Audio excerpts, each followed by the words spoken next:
જય ઈસુ. સંતોની કેડીમાં આપ સૌને સુસ્વાગત. પ્રસિદ્ધોના ચરિત્રો 3:6 કહે છે, પિતર બોલ્યો, સોનું કે રૂબું મારી પાસે નથી, પણ મારી પાસે જે કંઈ છે તે હું તને આપું છું. નાસરતના ઈસુ ખ્રિસ્તના નામે હું કહું છું કે ચાલ. આજે 5મી માર્ચ ક્રુસના સંત યોહન યોસફના તહેવારની ધર્મસભા આજે ઉજવણી કરે છે.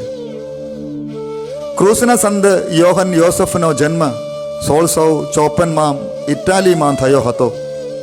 16 વર્ષની ઉંમરે તેઓ બેનેડિક્ટાઇન સંસ્થામાં જોડાયા અને તેના પછી જ તેમણે પોતાનું નામ ક્રુસના સંત યોહન યોસફ ધારણ કર્યું. તેમણે તેમનું જીવન પ્રાર્થનામય અને પ્રભુની ભક્તિ તથા લોકોને પ્રભુની નજદીક લાવવામાં વિતાવ્યું. તેઓ તેમના જીવનકાળ દરમિયાન ફક્ત 3 જ કલાક વિશ્રામ કરતા હતા. તેમણે આજ્ઞાધીનતાના કઠોર નિયમનું પાલન કરતા પુરોહિત દીક્ષા લઈને પોતાના જીવનને સમર્પિત કર્યું.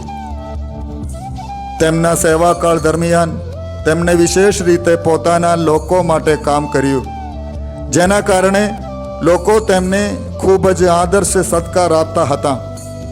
લોકો જ્યારે તેમના હાથનો સ્પર્શ કરતા હતા ત્યારે તેઓ ચમત્કારિક રીતે સાજાપણું મેળવતા અને તેઓ લોકોના હૃદયોને વાંચી લેતા અને જાણી લેતા હતા કે તેમના હૃદયમાં કેવા પ્રકારનું દુઃખ કે પરેશાની છે. તેમણે વિશેષ રીતે ઘણા આત્માઓને બચાવવાનું કાર્ય કર્યું છે. તેમનું મૃત્યુ 5 માર્ચ ઈસવીસન 1734માં થયું.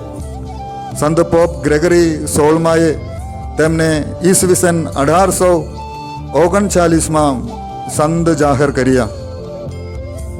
હે પિતા પરમેશ્વર, અમે પણ લોકોના હિત માટે કામ કરીએ, અમારા જીવનને પવિત્ર બનાવીએ અને લોકોની સેવામાં અમારું સર્વસ્વ અર્પણ કરીએ.